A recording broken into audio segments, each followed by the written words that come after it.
ಸಚಿವರಾದಂತಹ ಪ್ರಿಯಾಂಕ್ ಖರ್ಗೆ, ಈಶ್ವರ್ ಖಂಡ್ರೆ ಹಾಗೆ ಸಂತೋಷ್ ಲಾಡ್ ಮಾತನಾಡಿದ್ದಾರೆ. ಬನ್ನಿ ನೋಡೋಣ.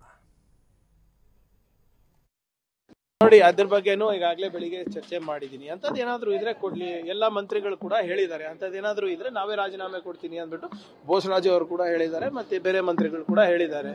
ಇದೇನಾಗ್ತಾ ಇದೆ, ಇದು ಅವರು ಮಾಡ್ತಾ ಇರೋದು ಸರಿ ಇಲ್ಲ ಅಂತ ನನ್ನ ವೈಯಕ್ತಿಕ ಅಭಿಪ್ರಾಯ ಇದೆ. ಈಗ ಕಾಂಟ್ರಾಕ್ಟ್ ತಗೋಬೇಕಾದ ಹಿಂದಿನ ಸರ್ಕಾರದಲ್ಲಿ ಏನೇನಾಗಿದೆ ಅಂತ ಅವರಿಗೆ ಗೊತ್ತಿದೆ. ಮತ್ತೆ ಜಸ್ಟಿಸ್ ನಾಗಮೋಹನ್ ದಾಸ್ ವರದಿನಲ್ಲಿ ಅವರೇ ಕೊಟ್ಟಿರೋ ದಾಖಲೆಗಳು ಇವೆಲ್ಲ. ಅವ್ರು ಕೊಟ್ಟಿರೋ ದಾಖಲೆಗಳ ಮೇಲೆಲ್ಲ ನಾವು ತನಿಖೆ ಮಾಡಿ ಅದ್ರ ಮೇಲೆ ಅವರ ಶಿಫಾರಸುಗಳನ್ನ ನಾವು ಒಪ್ತಾ ಇದೀವಲ್ಲ. ಸೊ ಅದರಿಂದ ಅಂತದ್ ಏನಾದ್ರು ಇದ್ರೆ ಕೊಡ್ಲಿ. ನೋಡಿ, ಇದೆಲ್ಲ ಭಾರತೀಯ ಜನತಾ ಪಕ್ಷದವರ ಒಂದು ಸುಳ್ಳು ಹೇಳಿಕೆಗಳು. ಇವತ್ತು ಅವ್ರ ಮೇಲೇನು ಆರೋಪ ಇದೆ, 40% ಕಮಿಷನ್ ಬಗ್ಗೆ ಸಚಿವ ಸಂಪುಟದಲ್ಲಿ ಚರ್ಚೆ ಆಗಿದೆ. ಕೇಳಿ, ಚರ್ಚೆ ಆಗಿದೆ. ಅದರಲ್ಲಿ ಭಾಗಶಃ ಬಹಳಷ್ಟು ಕಡೆ ಅಕ್ರಮವಾಗಿ ಆಡಳಿತಾತ್ಮಕ ಅನುಮೋದನೆ ಇಲ್ಲದೆ, ಕಾಮಗಾರಿ ಇಲ್ಲದೆ ಪೇಮೆಂಟ್ ಆಗಿದ್ದು ಸಾಬೀತಾಗಿದೆ. ನಾನು ವರದಿ ಅಧ್ಯಯನ ಮಾಡಿ ಹೇಳ್ತಾ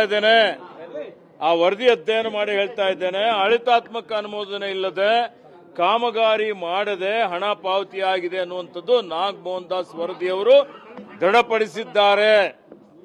ಅರ್ಥ ಮಾಡಿಕೊಳ್ಳಿ ನೀವು.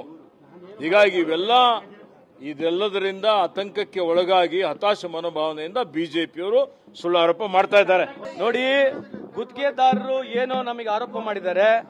ಮಾನ್ಯ ಮುಖ್ಯಮಂತ್ರಿಯವರು ಸರ್ಕಾರ ಅದಕ್ಕೆ ಏನು ರಿಪ್ಲೈ ಕೊಡಬೇಕು ಅವ್ರು ಖಂಡಿತವಾಗಿ ಕೊಡ್ತಾರೆ. I cannot discuss on this because still ಇನ್ನೇ ಆಗಿದೆ. ಅದಕ್ಕೆ ಸರ್ಕಾರ ಏನ್ ಪ್ರತಿಕ್ರಿಯೆ ಕೊಡಬೇಕು ಕೊಡುತ್ತೆ. ಅದ್ರ ಬಗ್ಗೆ 40% ಹೇಳಿದವರು ಯಾರು? ನಾವ್ ಹೇಳಿದ್ದಲ್ಲ, ಅವ್ರು ಬಂದು ಆರೋಪ ಮಾಡಿರ್ತಾರೆ. ಹೇಳ್ತಾ ಇದ್ದಾರೆ.